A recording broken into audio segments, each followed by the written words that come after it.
다 함께 찬양하심으로 예배로 나아가겠습니다.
할렐루야. 내 영혼아 여호와를 찬양하라. 나의 생전에 여호와를 찬양하며 나의 평생에 내 하나님을 찬송하리로다. 야곱의 하나님을 자기의 도움으로 삼으며 여호와 자기 하나님에게 자기의 소망을 두는 자는 복이 있도다. 아멘. 하나님 감사합니다. 거룩한 주일 마음과 정성을 다하여 하나님을 예배합니다. 하나님 우리 예배를 기뻐 흠양하여 주옵소서.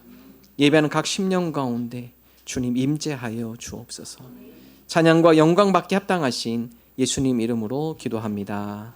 아멘.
신실하시고 진실하신 주 주님 같은 반석은 없도다. 다시 한번 주님 같은 반석은 없도다. 찬양받기 합당하신 이름 변치 않으시는 구원의 반석 신실하시고 진실하신 주 주님 같은 반석은 없도다. 만세 반석 예수 내 반석 만세 반석 예수 내 반석 만세 반석 만세 반석 예수 내 반석 주님 같은 반석은 없도다. 주님 같은 반석은 없도다. 찬양받기 합당하신 이름 변치 않으시는 구원의 반석 신실하시고 진실하신 주 주님 같은 반석은 없도다. 만세 반석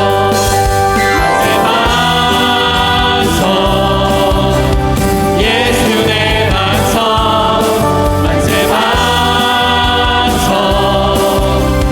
예수 내 반석 만세 반석 만세 반석 예수 내 반석 주님 같은 반석은 없도다. 주님 같은 반석은 없도다. 마지막 주님 같은 반석은 없도다. 주께 영광의 박수 올리겠습니다. 아멘.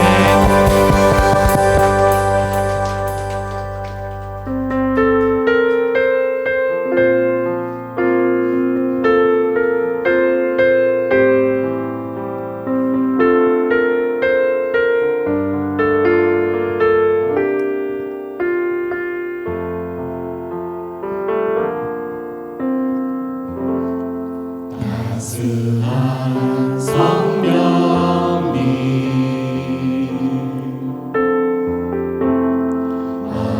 마음으로 보내 내 몸을 감싸며 주어지는 평안함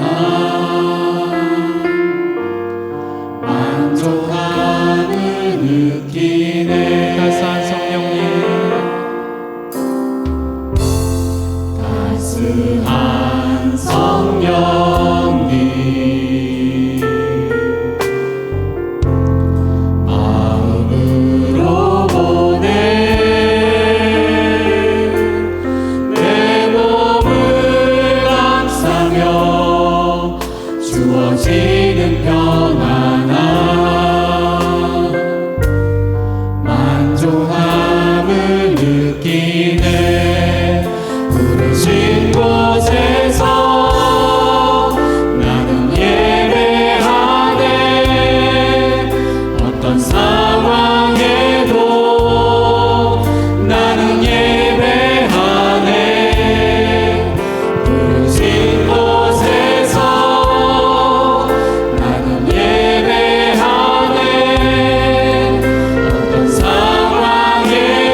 나는 예배하네 부르신 곳에서 나는 예배하네 어떤 상황에도 나는 예배하네.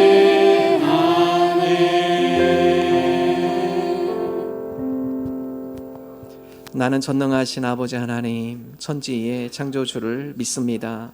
나는 그의 유일하신 아들 우리 주 예수 그리스도를 믿습니다. 그는 성령으로 잉태되어 동정녀 마리아에게서 나시고 본디오 빌라도에게 고난을 받아 십자가에 못 박혀 죽으시고 장사된 지 사흘 만에 죽은 자 가운데서 다시 살아나셨으며 하늘에 오르시어 전능하신 아버지 하나님 우편에 앉아 계시다가 거기로부터 살아있는 자와 죽은 자를 심판하러 오십니다. 나는 성령을 믿으며 거룩한 공교회와 성도의 교제와 죄를 용서받는 것과 몸의 부활과 영생을 믿습니다. 아멘. 또 내가 보니 보라 어린 양이 시온산에 섰고 그와 함께 14만 4천이 서 있는데 그들의 이마에는 어린 양의 이름과 그의 아버지의 이름을 쓴 것이 있더라. 내가 하늘에서 나는 소리를 들으니 많은 물소리와도 같고 큰 우레소리와도 같은데 내가 들은 소리는 검은 고 타는 자들이 그 검은 고를 타는 것 같더라. 그들이 보좌 앞에 네 생물과 장로들 앞에서 새 노래를 부르니 땅 속에서 생명을 받은 14만 4천 밖에는 등이 이 노래를 배울 자가 없더라. 이 사람들은 여자와 더불어 더럽히지 아니하고 순결한 자라 어린 양이 어디로 인도하든지 따라가는 자며 사람 가운데에서 속량함을 받아 처음 익은 열매로 하나님과 어린 양에게 속한 자들이니 그 입에 거짓말이 없고 흠이 없는 자들이더라. 아멘. 아멘. 함께 기도합니다.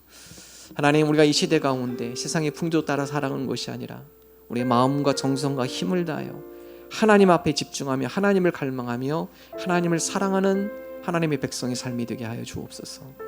하나님, 특별히 교우들 가운데 어려움을 당한 교우들 위로하여 주옵소서. 건강, 가정, 직장, 사업, 물질 등 하나님 삶의 어려움 가운데 이들을 주님께서 믿음으로 붙들어 주시고 승리케 하여 주옵소서. 우리 합심으로 함께 기도합니다.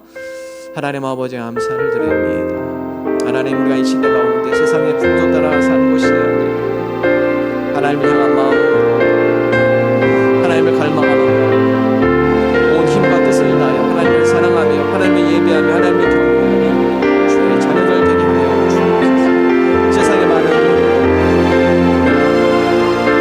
많은 걸림돌 저들을 우리를 넘어지게 하지 않고 하나님 다시 일어나게 하시고 주님을 믿음의 정주, 믿음의 주지 않게 주옵소서. 주님을 바라보며 나가며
말씀으로 천지를 창조하시며 모든 이들을 믿음으로 구원에 이르게 하시는 하나님을 경배합니다.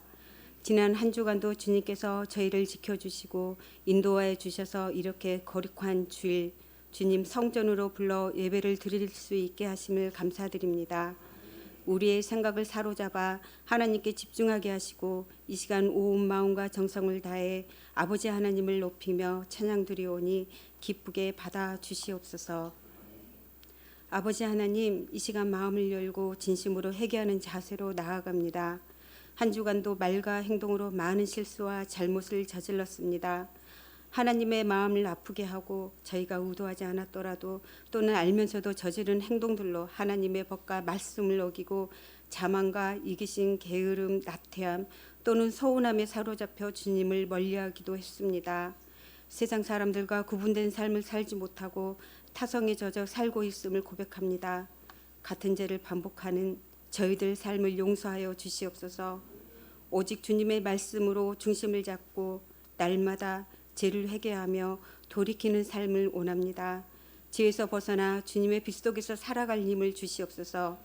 하나님 아버지 도우심으로 매일매일 의미가 있고 선하게 살아가도록 도와주시옵소서. 사랑하는 주님, 대한민국을 위해 기도합니다. 이 나라가 하나님의 거룩한 나라가 되게 하시고 십자가를 통하여 이 민족이 하나 되게 하옵소서. 하나님의 도우심으로 정치가 안정되고 갈수록 어려운 경제 상황에서도 청소년들에게 소망이 있는 나라가 되게 하옵소서. 청년들에게 대통령과 모든 공직자와 이정자들이 하나님 앞에 겸손하고 선한 양심으로 하나님의 뜻을 살펴서 국민들을 위한 결정과 선택을 하게 하옵소서. 주님의 지상명령이 선교사역을 위해 세계 열방으로 나가 복음을 전하는 선교사들과 현지에 세워진 교회들이 있습니다. 복음을 전하는 선교사들과 현지인 목회자들을 보호하여 주시옵소서. 선교사들의 건강과 물질과 가정과 자녀 교육 등으로 인하여 선교 사역에 어려움을 겪지 않도록 그들의 사역의 필요를 채워 주시옵소서. 땅 끝까지 오직 예수 그리스도의 십자가 복음이 전파되게 하여 주시옵소서. 자비로우신 하나님, 하나님의 선하신 뜻으로 세종중앙교회를 세워 주셨습니다. 성령의 뜨거운 역사가 늘 살아 움직이며 생명이 넘치는 교회가 되게 하여 주시옵소서. 저희 성도들은 그리스도의 표대를 향해 전진해 갈 때 좌로나 우로나 치우친 일이 없도록 붙들어 주시옵소서. 혹여나 흩어진 것이 있다면 한 마음 한 뜻으로 주님의 말씀에 순종하여 하나가 되게 하옵소서. 온 교우들의 마음을 모아 하나님께 간절히 올려드리는 기도가 되기를 함께 중보합니다. 간절히 바라옵기는 말씀을 전하는 주의 종에게 목회 사역이 성령 충만한 목회가 될 수 있도록 도와주시옵소서. 진리의 말씀을 잘 깨닫게 하시고 깨달은 말씀을 잘 증언하게 하옵소서. 가정의 평안을 더하여 주시옵소서. 주님, 하나님의 말씀을 저희들 귀로만 듣는 자가 아니라 하나님의 역사와 일하심을 눈으로 보는 자가 되게 하옵소서. 예배를 위한 모든 손길을 기억하여 주시오며 기쁨과 감사로 자원하게 하옵소서. 오늘도 교회 곳곳에서 묵묵히 헌신하는 성도들을 축복하여 주시옵소서. 주님의 인도하심과 보호하심으로 저희가 어려운 가운데서도 희망을 잃지 않게 하여 주시옵소서. 육신의 아픔과 고통 가운데 있는 성도들을 주님의 보혈로 정결케 하시고 치료의 은혜를 내리사 빠른 쾌유가 있게 하옵소서. 주님, 이제 말씀을 듣습니다. 예배의 시작과 끝을 주께 부탁드리오며 사랑이 많으신 우리 주 예수 그리스도의 이름으로 기도드립니다. 아멘.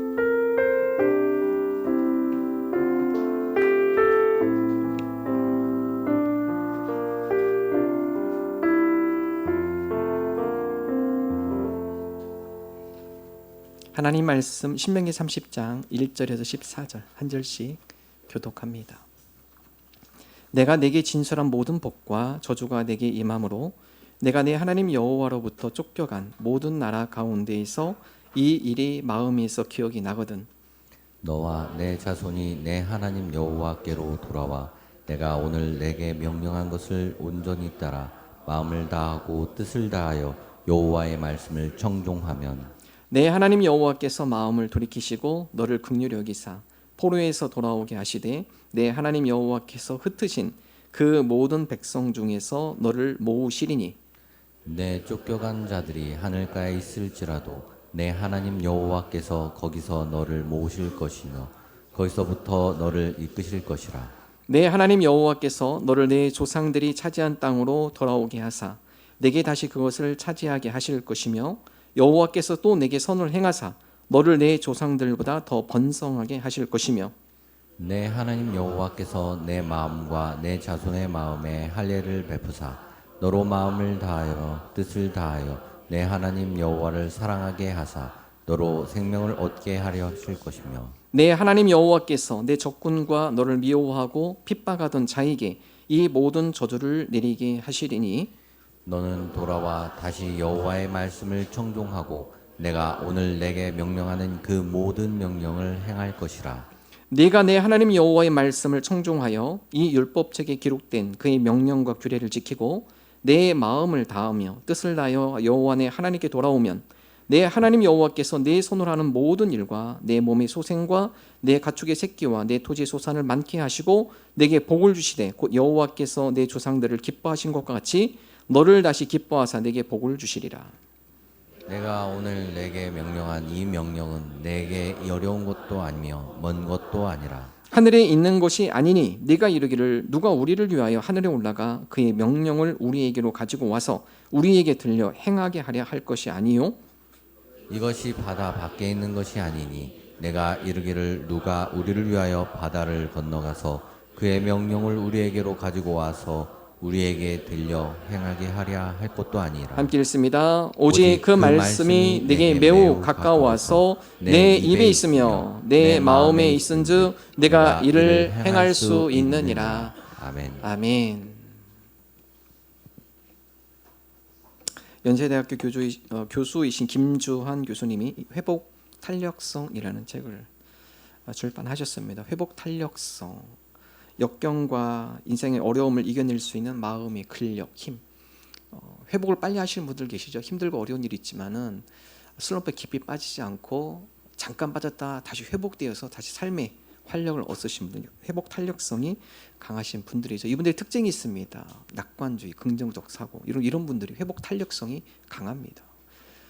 낭만과 좌절의 늪에 빠져도 빨리 나올 수 있어요. 조앤 롤링이라는 작가 있죠. 해리포터의 저자입니다. 이분 20대 초반에 포르투갈에 가서 포르투갈의 남자를 만나서 결혼을 합니다.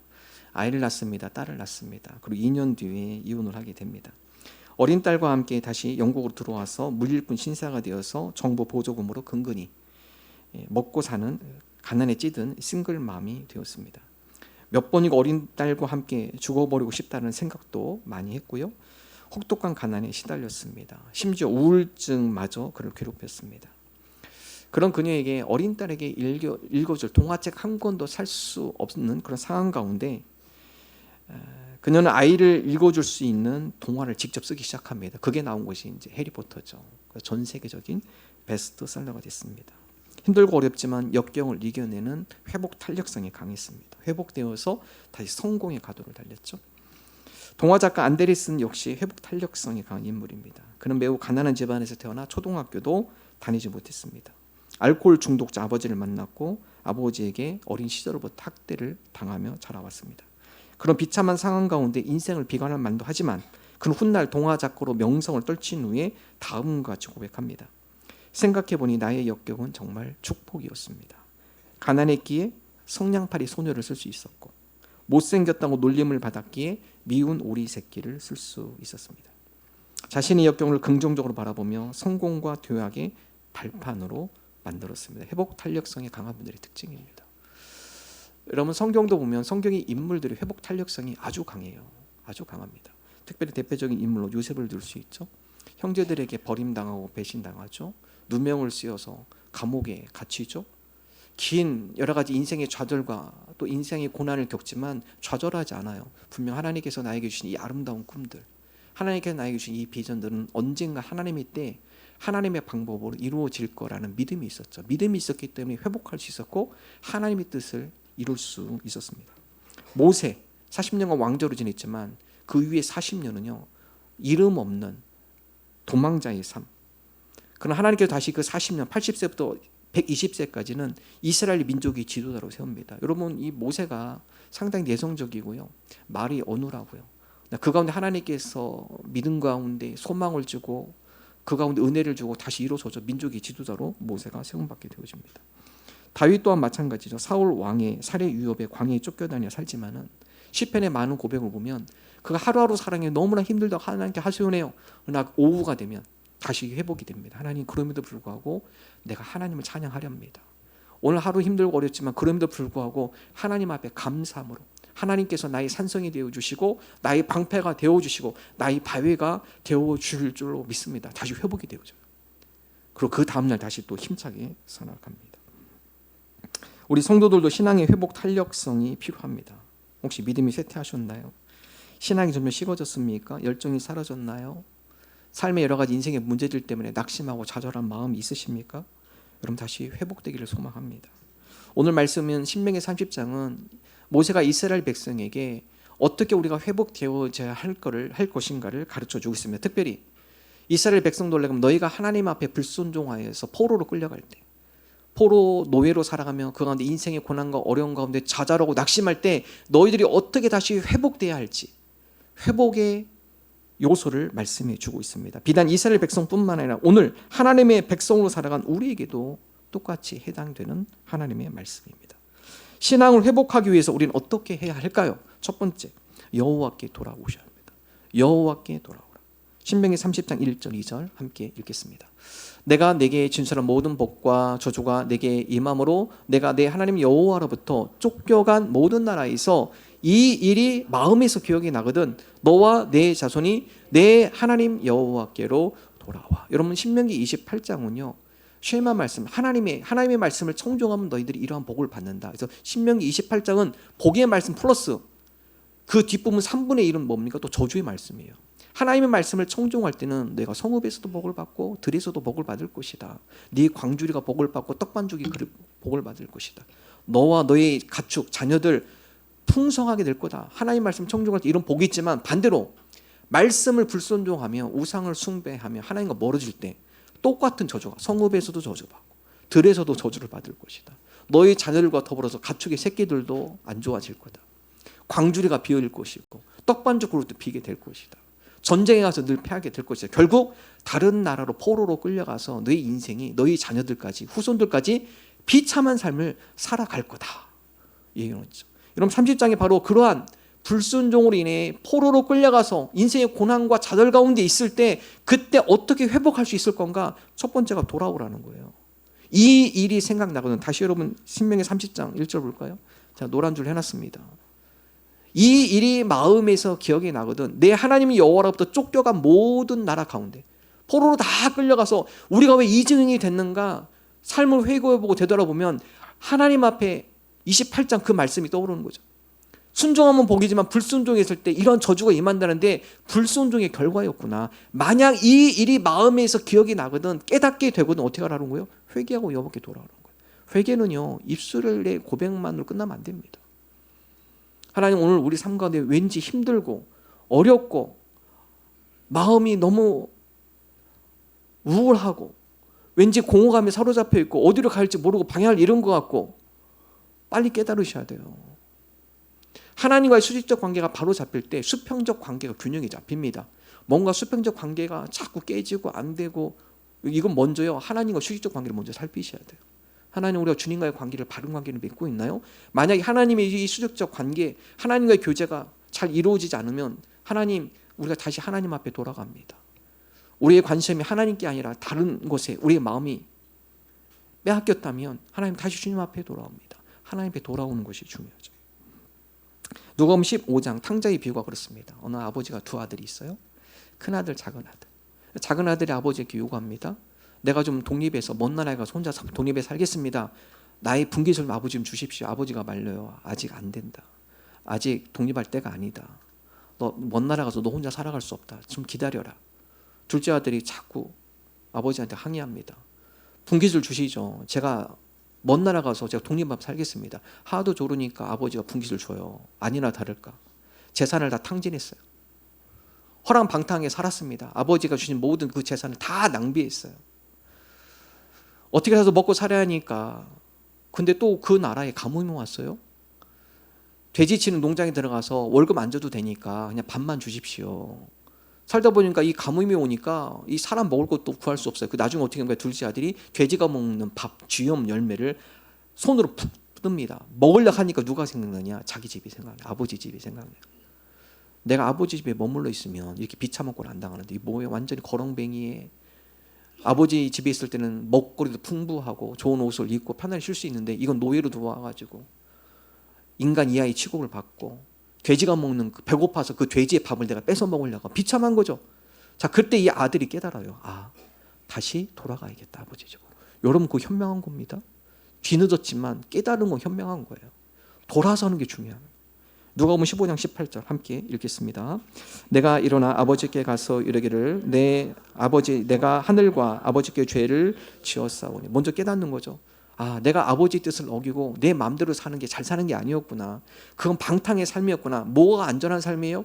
아버지 테두리 품 안에, 하나님 아버지 그 바운더리 안에, 하나님 아버지 뜻 안에, 하나님 아버지 품 안에, 그 질서 안에, 그 명령 안에, 그 규례 안에 사는 게 질서 있는 삶이에요. 그게 형통한 삶입니다. 비로소 아들이 깨달아요. 아, 내가 방탕했구나. 내가 아버지의 질서 규율을 벗어났구나.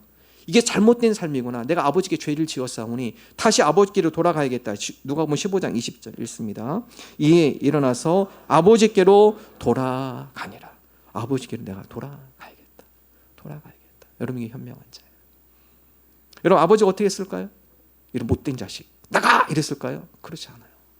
아버지가 이 아들을 기쁨으로 많이. 이 아버지는 한 번도 아들을 잊은 적이 없어요. 문 밖에 가서 매일 기다렸어요. 그래서 성경에 보면 아버지가 멀리 있는 자녀가 오는 거, 옷도 누추하죠. 완전 거렁뱅이, 머리도 말도 아니고요.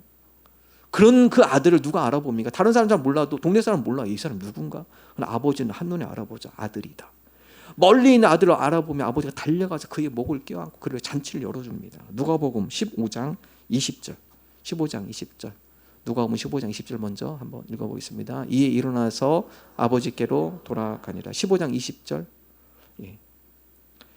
이에는 아버지께 돌아가니라. 아직도 거리가 먼데 아버지가 그를 보고 측은히 여겨 달려가 목을 안고 입을 맞추니. 아버지가 그를 측은히 여겨 달려가서 목을 안고 입을 탁 맞추었다. 예. 여러분, 이게 아버지의 모습이에요. 대학교 시절 제가 횡단보도에 서 있는데 경찰 한 분이 한 대여섯 살 된 아이를 손을 붙잡고 있다. 근데 아이가 울고 있어요. 울고 있습니다. 도로가 8차선입니다. 그러니까 횡단보도 서 있으니까 저쪽 건너편을 건너려면 꽤 거리가 있어요. 근데 이 아이가 경찰 손 잡고 울고 있는데 저쪽 건너편에도 한 아주머니가 울고 있어요. 근데 손을 막 흔들고 있어요. 대충 짐작이 가시죠? 엄마구나. 엄마구나. 알고 보니까 이 아이가 엄마랑 함께 시장에 갔는데 엄마가 이 물건고리랑 정신 팔려 있을 때 이 아이가 구경하느냐고 미아가 된 거예요. 잠깐 떠나는데 시장에 사람들 많다 보니까. 여러분, 아이는요 엄마를 놓치면 어떻게 가냐? 무조건 직진이에요. 아이는 그냥 그렇게 아이를 이러면 큰 길을 가셔야 돼요. 아이는 무조건 직진입니다. 좌우로 안 가요. 절대 안 갑니다. 아이는 앞에만 보고 달리기 때문에 직진이에요. 이 엄마가 잠시 물건 사는 사이 이 아이가 없으니까 이 엄마도 하늘이 노랗다는 거예요. 이게 도대체 어떻게 된 건가? 어딨나? 근데 이 아이가 무조건 달리는 거예요. 엄마 찾으려고 앞으로 막 달려가는데. 근데 사람들이 보니까 얘가 엄마를 잊어버린 것 같다. 그래서 어느 사람이 이 아이를 경찰서에 데려갔습니다. 이 엄마도 미리 신고를 해놓은 거죠. 아이를 잃어버렸습니다. 옷은 무슨 색이고 신발은 뭘 신었고 얼굴 머리 모양은 어떻고. 보니까 경찰이 보니까 그 엄마네. 그 신고한 엄마 이 아이네. 그래서 이 엄마와 통화해가지고 이 경찰이 이 아이를 데리고 엄마한테 데려다는 그 과정이었어요. 보니까 엄마도 그 전화 받고 이 아이 있는 곳으로 오는 거죠. 신호등 빨간불에 다 기다리고 있습니다. 이쪽 애도 울고 있고 건너편 엄마도 울고 있고. 자, 8차선이에요. 파란불로 탁 바뀌었습니다. 엄마가 막 달려와요. 이 아이도 경찰 손 잡고 엄마 하면서 달려갑니다. 자, 한가운데에서 횡단보도 한가운데 둘이 만났어요. 어떻게 했을까요? 엄마가 엄청 때리더라고요. 얘를 막 엉덩이 막 때리는데 엄마가 가지 말라 했는데 어딜 갔냐고. 엄마 말 안 듣고 어디 갔냐고. 막 엉덩이를 얼마나 세게 때리는지. 예. 왜 때리나 모르겠어요. 예. 기뻐해야죠 오히려. 그러면서 아이를 꽉 안아줘. 꽉 울면서. 이 아이도 엄마가 때리는데 도망가지 않고 오히려 엄마한테 파고들면서 막 엄마한테 안기고. 예.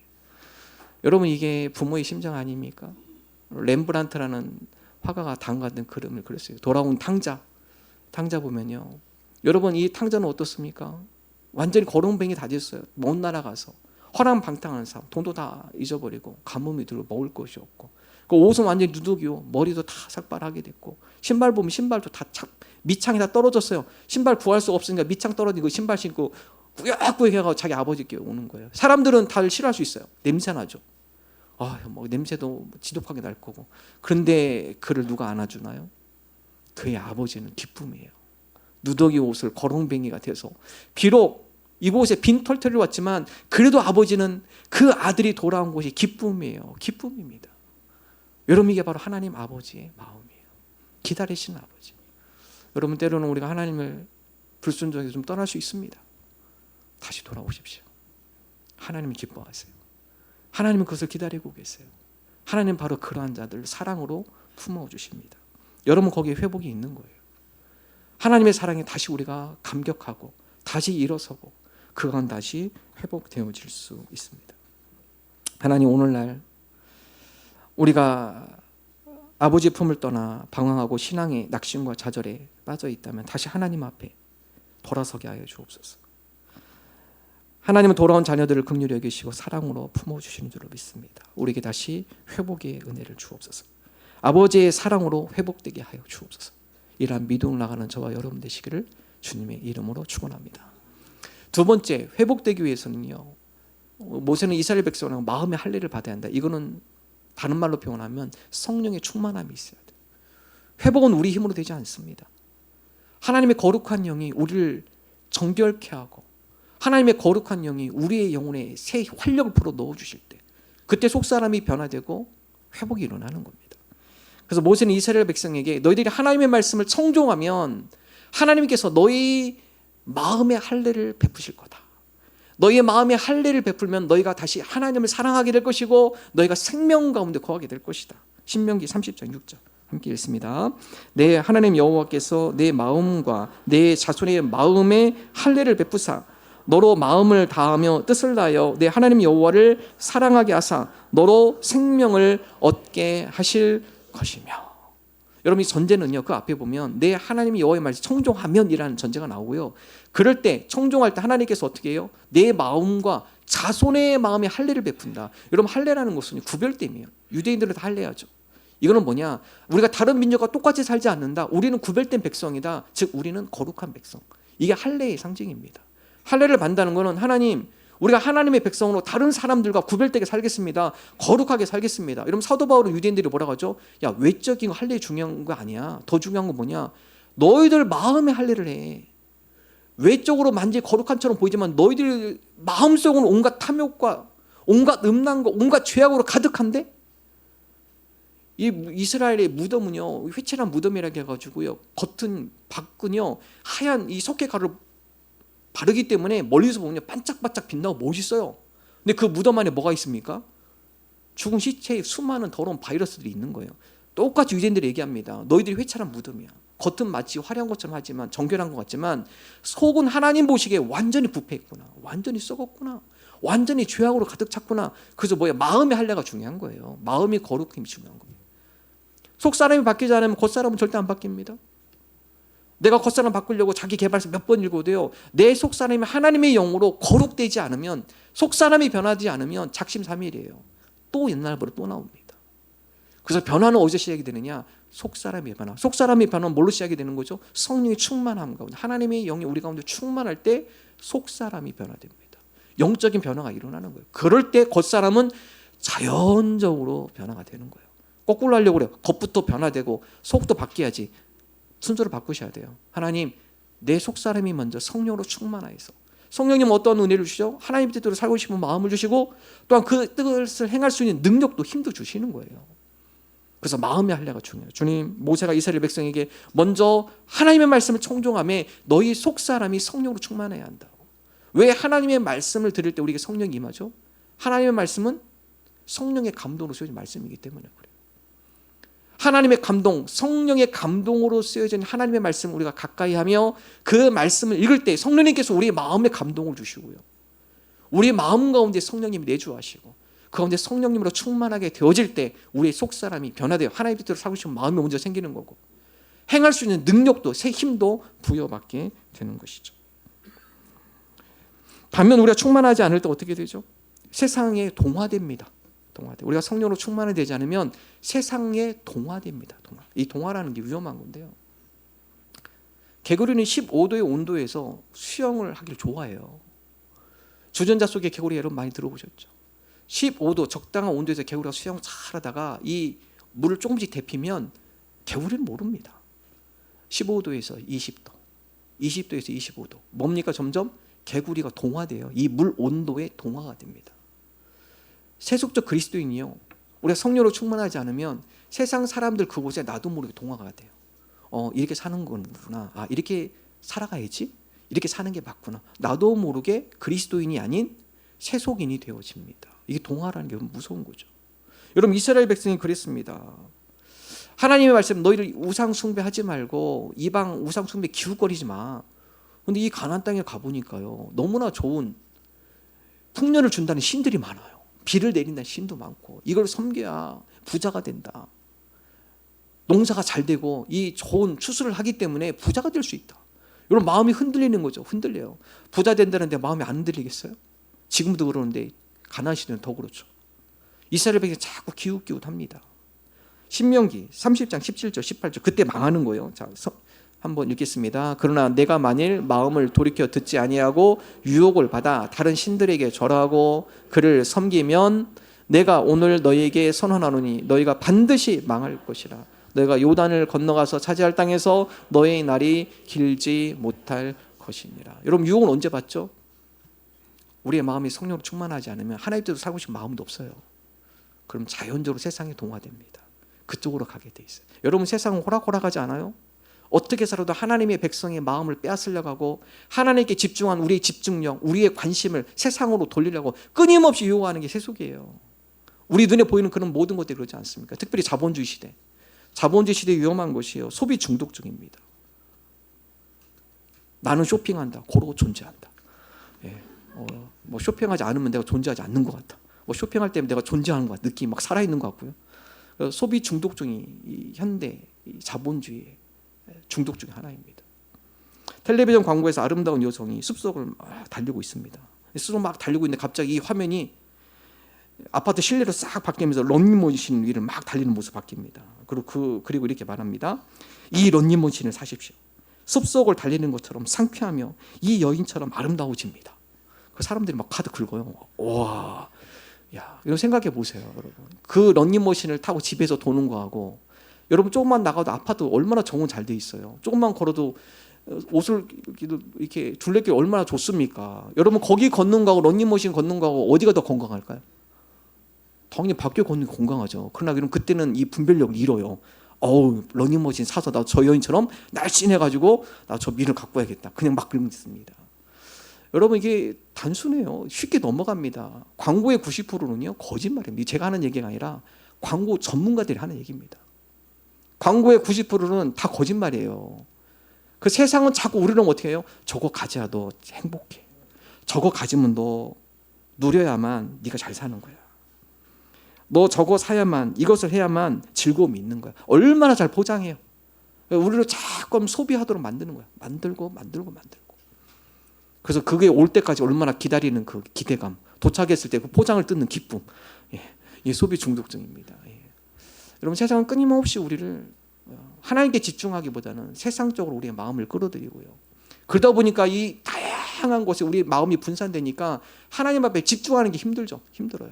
근데 성령님 우리로 하여금 하나님 뜻에 우리가 마음을 두게 하시고 이 세상보다는 하나님 뜻에 관심을 갖게 만들고 하나님 앞에 집중하는 마음을 우리에게 허락해 주십니다.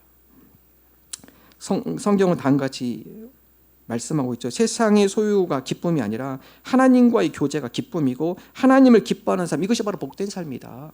시편 37편 4절 6절 함께 읽겠습니다. 또 여호와를 기뻐하라. 그가 내 마음의 소원을 내게 이루어 주시리로다. 내 길을 여호와께 맡기라. 그를 의지하면 그가 이루시고 내 의를 빛같이 나타내시며 내 공의를 정오의 빛같이 하시리로다. 어떤 소원이 있으세요? 여호와를 기뻐하십시오. 하나님께서 그 소원을 이루어 주십니다. 우리보다 우리를 더 잘하시는 하나님께서 우리에게 가장 적합한 것으로 우리가 여호와 하나님을 기뻐할 때 하나님께서 그것을 이루어 주십니다. 여호와를 의지하십시오. 하나님께서 일하십니다. 주님, 우리가 이 시대 가운데 이 세상의 풍조가 우리를 유혹하고 우리가 수많은 주변의 관심거리로 인해서 우리의 시선이 여러 군데로 분산되는 이 시대에 성령님 우리 가운데 하나님 앞에 우리가 마음을 모을 수 있도록 하나님을 사랑하며 그 가운데 하나님이 주시는 놀라운 사랑의 열매들, 아름다운 성령의 열매들을 맛보는 그런 성도들이 될 수 있도록 성령님 우리를 주관하시고 인도하여 주옵소서. 우리가 하나님 앞에 집중할 때요, 인간관계도 잘 해나갈 수 있어요. 우리가 모든 사람을 다 사랑할 수는 없어요. 이 얘기는 거꾸로 말하면 다 미워하는 사람이 있다는 겁니다. 어떤 누구든 상처받은 사람이 있고요. 그렇기 때문에 제 마음속에 나를 상처 준 사람에 대한 마음이 불편한 사람들이 있어요. 어떤 사람은 그 강도가 심하고 어떤 사람은 적을 수 있어요. 그 문제는 뭐냐, 거기에 사로잡히면 내 에너지가 너무 많이 바뀝니다. 내 에너지를 너무나 소모하게 돼요. 여러분, 이 미움이란 건요, 우리에게 어마어마한 에너지를 뺏어갑니다. 당장 내가 해야 할 일에 집중하지 못하게 해요. 내 생각과 내 마음도 다 흐트러놔요. 정신과 의사인 카렌 호라이가 다음과 같은 이야기를 했습니다. 복수 충동은 이기심을 포함한 모든 것의 우선순위를 밀어내고 삶의 열정을 잠식한다. 복수심이 지배당한 인간은 모든 지적 능력과 에너지를 복수 성취라는 목표 하나에 집중해. 그럼 어떻게 돼요? 내가 해야 할 일을 못하는 거예요. 이게 사람이 미움이 싹이 트고 그 가운데 복수심이 있으면요, 자기의 관심, 에너지 어디에 쏟느냐? 거기다 쏟습니다. 그럼 마음은 불편해지고요, 힘들어지고요. 자, 그래서 모세는 이스라엘 백성이 뭐라 그러냐? 하나님을 너희들이 경배하며 하나님 앞에 집중하며 성령 충만한 가운데 하나님을 갈망하며 나갈 때 원수는 네가 갚는 게 아니야. 하나님이 알아서 정리해줘, 이 얘기예요. 신명기 30장 7절 함께 읽겠습니다. 내 하나님 여호와께서 내 적군과 너를 미워하고 핍박하던 자에게 이 모든 저주를 내리게 하시리니. 그래서 여러분, 이 관계 때문에 사람이 쉽게 낭망하고 좌절하고 막 에너지 상실하고 그 가운데 막 슬럼프에 빠지고 관계 때문에 힘들어하시는 많아요. 특히 이 미움의 마음이 한번 사로잡히면 그것 때문에 일상이 무너집니다. 해야 할 일도 잘 못하고 마음도 막 오르락내리락 분노가 막 치밀고, 이 분노는 또 어디로 가까운 사람한테 가요. 또 다 망가지는 거예요. 그럴 때 빨리 어떻게 하라고요? 하나님께 집중하셔야 돼요. 하나님을 바라보셔야 돼요. 내가 미워하는 사람, 또 나를 상처 준 사람 자꾸 묵상하면 어떻게 해요? 내가 그 덫에 걸리는 겁니다. 미움의 덫에 걸려요. 미움의 덫에 걸리면 어떻게 돼요? 결국은 쥐약은 내가 먹고 상대편 죽기를 바라는 거예요. 나만 더 죽어가는 거예요. 어떻게 하라고? 빨리 시선을 하나님께 바꾸십시오. 하나님을 바라보십시오. 하나님을 열망하십시오. 하나님을 갈망하셔야 돼요. 사도 바울도 똑같은 얘기를 해요. 가능한 화목하되 너희 마음속에 힘들고 너를 상처 준 자가 있다면 그건 하나님께 맡기는 거다. 내가 복수하는 게 아니다 얘기하죠. 로마서 12장 19절 함께 읽습니다. 내 사랑하는 자들아, 너희가 친히 원수를 갚지 말고 하나님의 진노하심에 맡기라. 기록되었으되 원수 갚는 것이 내게 있으니 내가 갚으리라고 주께서 말씀하시니라. 미운 사람이 자꾸 생각날수록 생각을 잘라버리십시오. 빨리 그 생각을 하나님께 고정하십시오. 하나님을 바라보고 하나님을 찬양하고 하나님께 기도하십시오.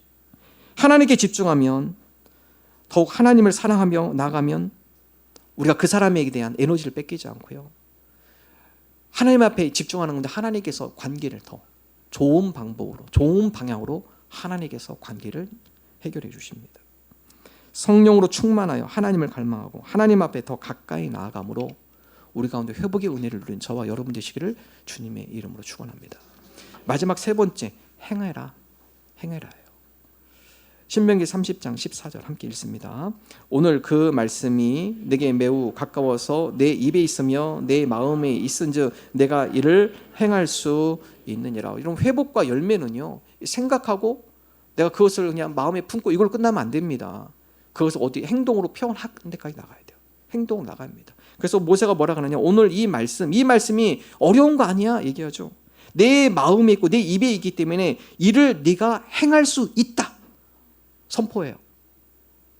네가 이미 행할 수 있다. 왜냐하면 이 말씀이 내 입에 있고 네 마음에 있다. 어려운 거 아니다. 신명기 30장 11절 한번 읽겠습니다. 내가 오늘 내게 명령한 이 명령은 내게 어려운 것도 아니요 먼 것도 아니라. 이 말씀이 뭐 저 하늘에 있어가지고 그 하늘의 말씀 그것을 따와라 이것도 아니고, 바다 깊은 곳에 있기 때문에 그것을 가져오라 이것도 아니에요.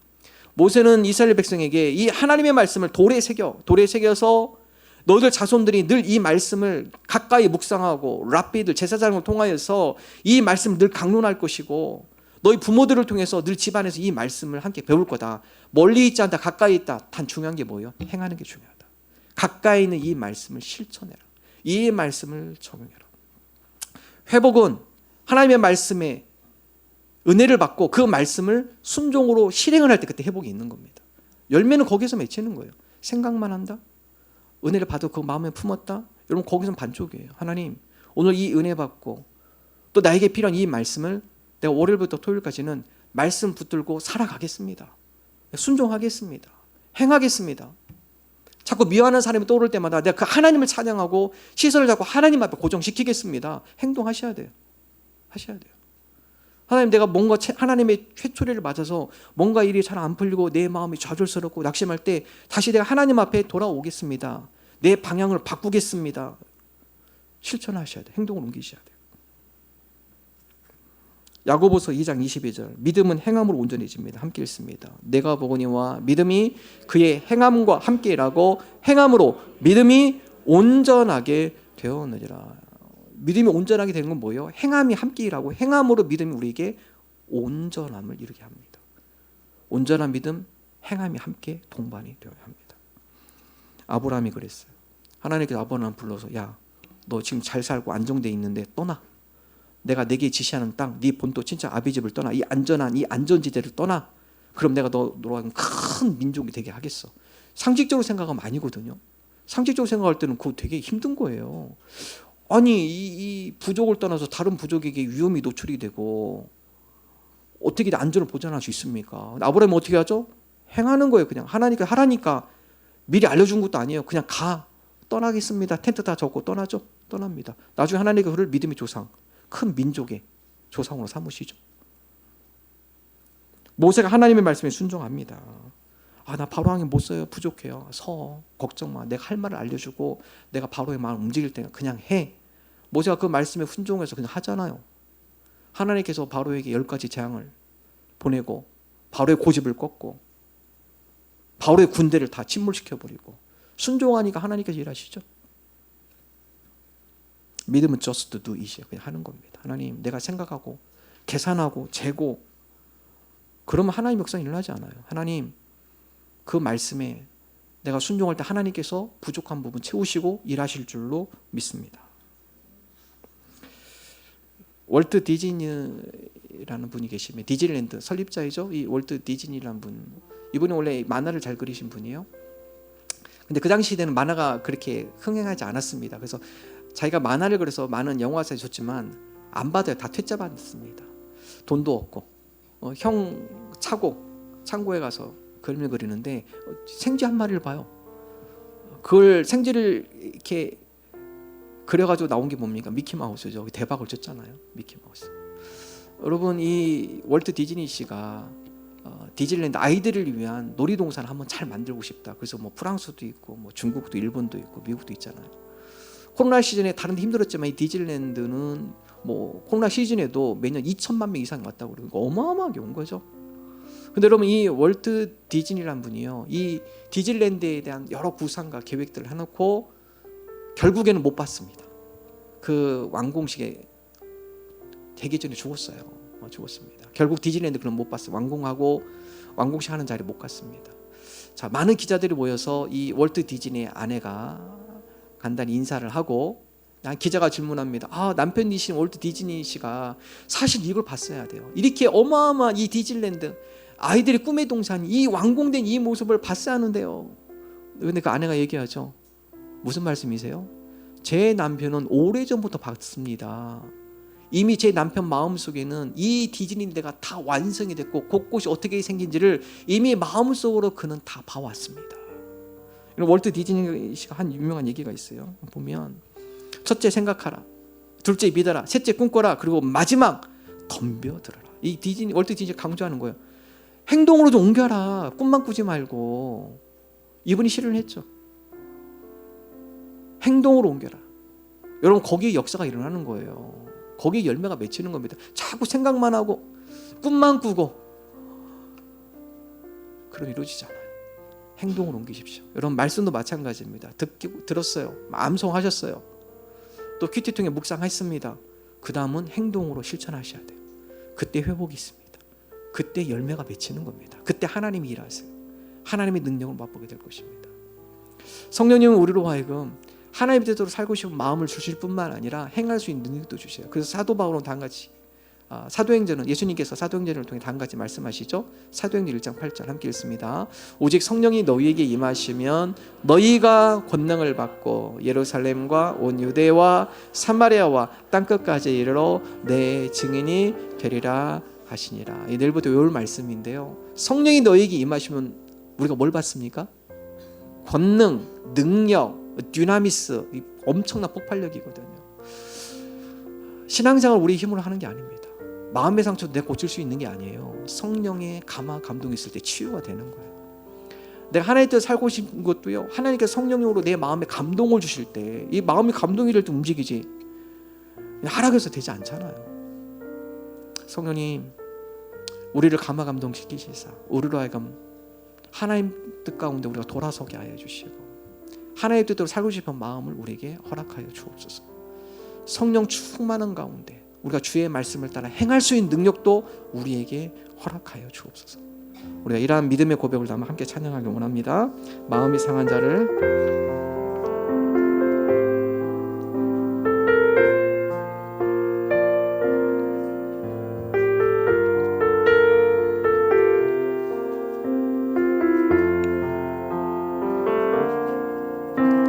마음이 상한 자를 고치시는 주님, 하늘의 아버지 나를 주관하소서. 주의 길로 인도하사 자유케 하소서. 새 일을 행하사 부흥케 하 의에 줄이고 의에 줄이고 목이 마르니 성령의 기름 부소서. 의에 줄이고 목이 마르니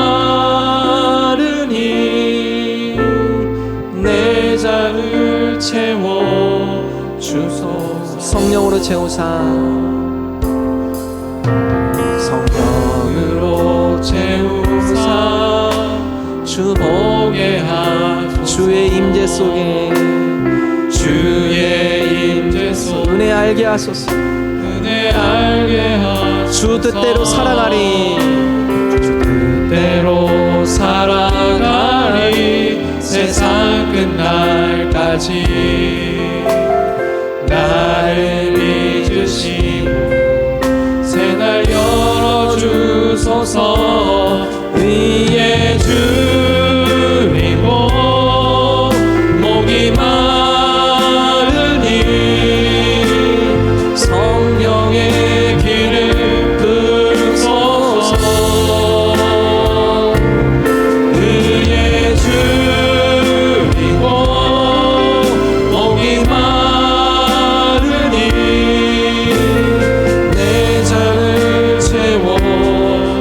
줄이고 목이 마르니 위에 줄이고 목이 마르니 성령의 길을 부소서. 위에 줄이고 목이 마르니 다시 한번 고백합니다. 위에 줄이고 목이 마르니 위에 줄이고 목이 마르니 성령의 기름을 부으소서. 성령의 기름 부으소서. 하나님 우리가 위에 마르고 목이 마릅니다. 위에 줄이고 목이 마르니 채워 주소서.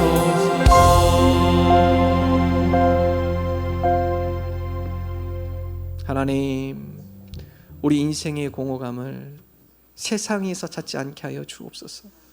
성령님 우리로 하여금 충만케 하시사 우리로 하여금 의에 줄이고 목이 마를 때마다 성령의 은혜의 담비를 구하게 하여 주옵소서.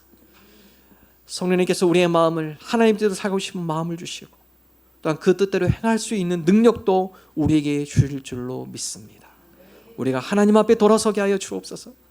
하나님의 말씀을 붙들고 우리 삶 가운데 순종하며 행하며 나가는 주의 자녀들이 되게 하여 주옵소서.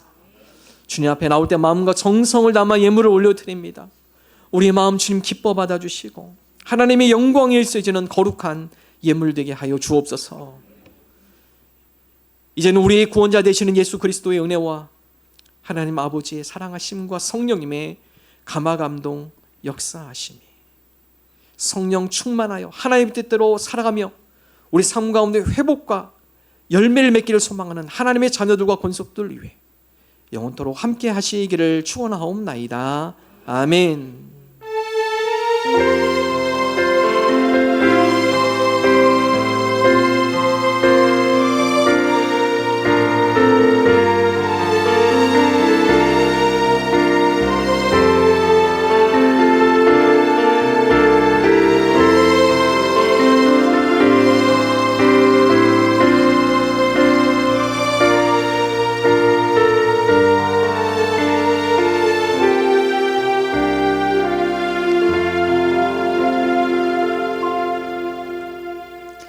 감사합니다. 우리 앞뒤좌우 나눕니다. 반갑습니다. 주일에 오신 모든 분들을 주님의 이름으로 환영합니다. 예배 후에 다과가 준비되어 있습니다. 함께 교제하시기 바랍니다. 등록을 원하시는 분 등록카드 작성하셔서 헌금함에 넣어주시면 되겠습니다. 3공부 오늘 주일반 종강입니다. 오후 1시에 예배실에 모여서 같이 출발하도록 하겠습니다. 이번 주 목요일에 미자립교회 방문이 있습니다. 다음 주일은 청년부 야유회가 청년부 예배 후에 진행이 됩니다. 다음 주 초원지기 회의 오후 1시 30분 다음 주 목양실에서 있습니다. 어르신 봄 나들이는 다다음 주입니다. 4월 30일 오전 9시 30분 장태산으로 저희가 어르신들 모시고 같이 봄 나들이 다녀오도록 하겠습니다. 여러분 우리 어르신들 함께 참여하셔서 같이 산책도 하시고 식사도 같이 나누시면 좋겠습니다. 우리 5월 5일은 어린이 주일입니다. 어린이 주일에는 유치부 어린이들이 우리 어른들과 함께 2부 예배 통합 예배로 세대 통합 예배로 함께 드립니다. 참고해 주시기 바랍니다. 5월 12일은 어버이 청소년 주일인데 청소년 주일에는 청소년들이 우리 중고등부 학생들이 예배를 인도하고 또 우리 같이 어른들과 2부 예배 세대 통합 예배로 함께 드리도록 하겠습니다. 우리 봉사팀에서 우리 다과를 매주일마다 준비해 주는데 참 힘들어요. 왜냐하면 이걸 준비하면 또 이거 왜 안 하시냐, 저걸 준비하면 또 이것도 왜 안 하시냐, 힘듭니다. 그래서 당분간 날씨가 더워지면 김밥이 좀 쉴 수 있는 그런 위험 요소가 있어서 당분간은 저희가 떡하고 혹은 빵 등 다른 간식으로 준비하려고 합니다. 여러분 좀 이게 식사가 부족할 수 있어요. 그런 분들 좀 집에서 좀 챙겨보세요. 이게 바나나 등 과일을 챙겨와서 좀 보충하시고 당분간은 저희가 떡 혹은 빵 등 다른 우리 간식으로 또 준비를 하도록 하겠습니다. 좀 아쉬운 광고인데요. 우리 발리 목장으로 함께 섬겼던 우리 홍성열 김민숙 집사님이 부산으로 이번 주 토요일 날 이사를 하게 되셨습니다. 그동안 우리 함께 신앙생활 잘했는데 부산에서도 신앙생활 잘 할 수 있도록 기도해 주시면 좋겠는데 잠깐 일어나시면 우리 두 분 일어나시면 같이 인사하도록 하겠습니다. 네, 그곳에서 신앙생활 잘 하시고 또 좋은 소식 주고받기를 간절히 소망합니다. 우리 다음 주일 교회 봉사는 알바니아 목장입니다. 우리 하나님 앞에 영광의 박수 올려드립니다. 감사합니다.